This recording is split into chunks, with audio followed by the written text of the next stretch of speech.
In this presentation, we're going to consider the employee section, the employee cycle, or payroll. Let's zoom into it with Xero.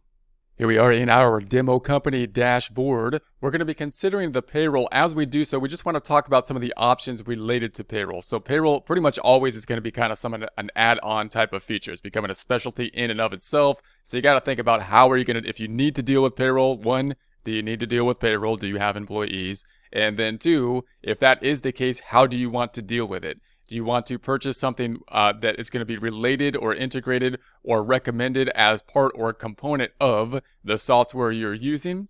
Or do you want to use kind of like an external party to help you with the specialization of payroll, companies such as an ADP, which specializes simply in payroll, or a Paychex or something like that? Now, the Xero option here they typically have is going to be an add-on, which is Gusto Full Service Payroll. So that's going to be their recommendation, Gusto Full Service Payroll. Again, it's similar if you were to compare this to like a QuickBooks type of situation.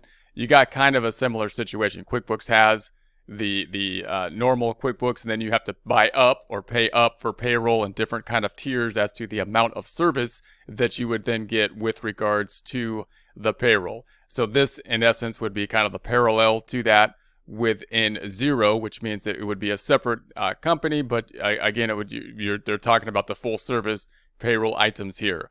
Then you can also think about, well, maybe I want to go to someone else to be processing the payroll to help me out with payroll, such as a third party that just does payroll, and that would be something like an ADP or a Paychex, and you want to consider what your needs are with regards to human resources as well, and payroll, some of those other type of skills, that other type of options that you may need within in your business setting. The bottom line, however, is even if you have a very few amount of employees, you pretty much need help with the payroll because it's becoming a specialty field. If it wasn't for the fact that we have different laws related to it and things, especially things like withholdings related to it, it would be a very easy expense, just like any other expense. We would just be paying somebody. We would credit cash, decrease cash, and we would be putting the other side to payroll expense. However, not that easy because we have multiple different types of taxes that need to be taken out of the payroll.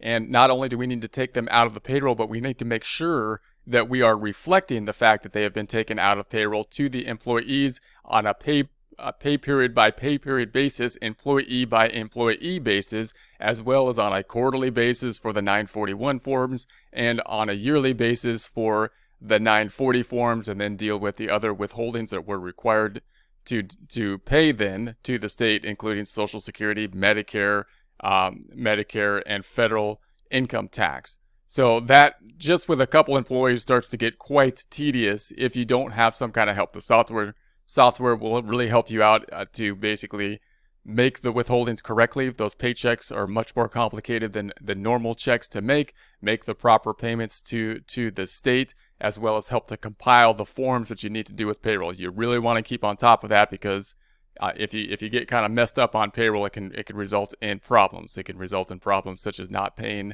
the withholdings. If you don't pay the withholding taxes for payroll, it could be more problematic than not paying, say, your income tax for the business, because it's kind of considered as if you took the money from the employee and to pay their taxes and didn't pay it. So not only are you not paying taxes, but you're kind of taking it's considered by the IRS that you could be considered to be taking the money from the employees because you withheld it and then not paying their payroll taxes, right? Which is a little worse. So in any case, you want to have some kind of help with the payroll. Now, the payroll cycle, if we jump over to the QuickBooks desktop, just to look at the desktop flowchart. So we're down here in the employees section, just considering the flow, and you'll see we have the three icons down here. One is to enter time. Now, this isn't something that you may not need to basically enter the time tracking into your system, because you might do that outside. You might just have timesheets or something like that, or some other time tracking system. But in QuickBooks, you can enter the time into the system as well, and that can help you to count the hours. In essence, all we're doing is counting hours in case we have the hourly employees. Then when we process the payroll, then we want to be able to process the payroll. And if we have the hourly employees, we need to know how many hours were worked in order to process the payroll, to calculate the payroll on it. This, of course, is kind of the meat of the process. When the pay period is over, we're going to have to process the payroll checks, or process the payroll and print the checks shortly thereafter. And what is going to be resulting on this is going to be an increase in the payroll expense. And if you're writing the checks at that point in time, the checks are going down. However, the checks are going down by the net check, and the payroll expense is going to be for the full check. And then we have the difference, which are the withholdings, meaning we had to take money from the paycheck and, pay that to the government at some point in time. And we also have to pay our payroll taxes on top of that. Then at later time, we're actually going to pay those. We're going to pay those taxes. So that's kind of the flow of what happens. Now let's just consider this. If we were to look at this in terms of a journal entry, it would look something like this. And if you were to have someone outside, like an ADP or a Paychex, help you out with this, then they would help you out to basically process the payroll and then possibly even write the checks out of your system, and then hopefully help you to give the detail of those checks, the pay stubs, to the employees. And then the detail they'd give you a report. They would basically have the detail of all the information. So for example, if we had like 2 employees, we had Adam and Erica, it might be the case that Adam, let's say, earns $4,583 for this time period. Then we had to withhold from Adam's Social Security, their Social Security, Medicare, and federal income tax. This could be much more extensive because we might have benefits like a retirement plan or health insurance and other kind of benefits that could be included, as well as state taxes in there as well. And then if we subtract that out, here is the net check. That would be the net check. And then so these items we took from Adam. So this is the full amount, gross pay. This is Adam's money, but Adam owes taxes. And the IRS wants us to make sure as the employer that Adam pays Adam's taxes by making us take Adam's money before we even give it to them and give him only the net. So here's the net. So so this taxes are what we then are holding on to and what we owe, not on our behalf, but because of Adam. It's Adam's taxes that we're paying. Not only that, but we have to pay over and above that a matching principal to Social Security and Medicare that's over and above the gross pay.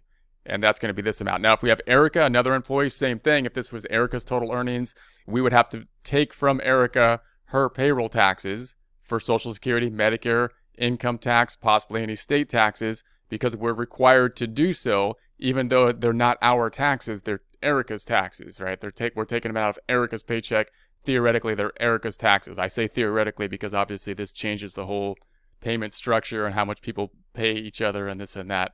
But theoretically, this is Erica's wages, and these are Erica's taxes that we just had to take out from them because that's our requirement under the law. Erica's then going to get this amount of $630. We hold on to Erica's taxes until we pay them to the government.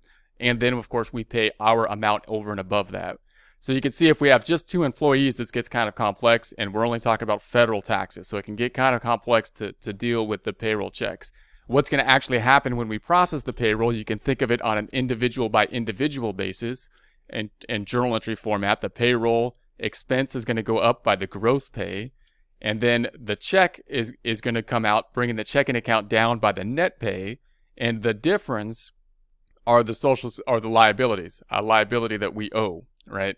And you can think about that in terms of employee by employee. If you're thinking about Erica, gross pay, net check, difference is what we withhold.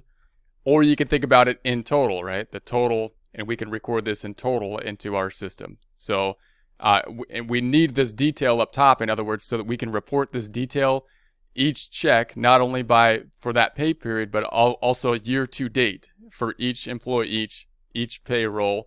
And then we're going to have to consume this together on a quarterly basis. So you need some kind of system to help you do that, and there's pretty sophisticated systems. If you use the systems that Xero recommends, then it should be able to help you to process that. Then we have the employer information that we have to pay over and above. So we have to pay these amounts over and above. They're not included as part of gross pay. This is our matching. These are actually the payroll taxes. So we would debit or increase payroll taxes and credit payroll liabilities. And then in the future, of course, we would have to at some point pay off these liabilities. We'd have these liabilities that we would have to then pay. We would decrease the liability and actually write a check to the government for them. So basically, if we get back to Xero, then the main goal you want here is to think about, do you want to go with the Gusto full? You want to kind of consider this, and I would probably consider this with someone that you're not paying that's not considering to pay for payroll. In other words, if you want advice on what type of payroll and human resources type of services you want in your system, consider going to a CPA firm, even if it's not one that you're not considering paying for payroll, just to pay for advice. Hey, how do I want to set up this payroll? Because you'd like to make sure you get it's worth your time to make sure you get kind of some system that works for the payroll, because it's not easy to jump from payroll to payroll service. So you'd want to say, okay, what's the best thing? I want to pay an hourly flat fee for advice about payroll, and then decide how you want to go about it. Then talk to the people if they suggest going with Gusto full service, so that you can be working within Xero, which seems like it could, a reasonable option. If you were in QuickBooks, same kind of thing. There's 3 tiers. You'd have to pay up to purchase the payroll. Do you want to go for the standard or the full service, which would be the best to do, or do you want to go to ADP or something outside of that service? Then once you get that advice, talk to these people, talk to possibly Gusto full service, knowing of course that they're going to be wanting to sell you their service. That doesn't mean they're not right in what they say or whatnot. It just means they have an incentive, and you're not getting like a totally unbiased opinion. And then talk maybe to ADP or Paychex or some kind of third party, and consider their service and how that might integrate into your system as well. And then think about how you want to put that together.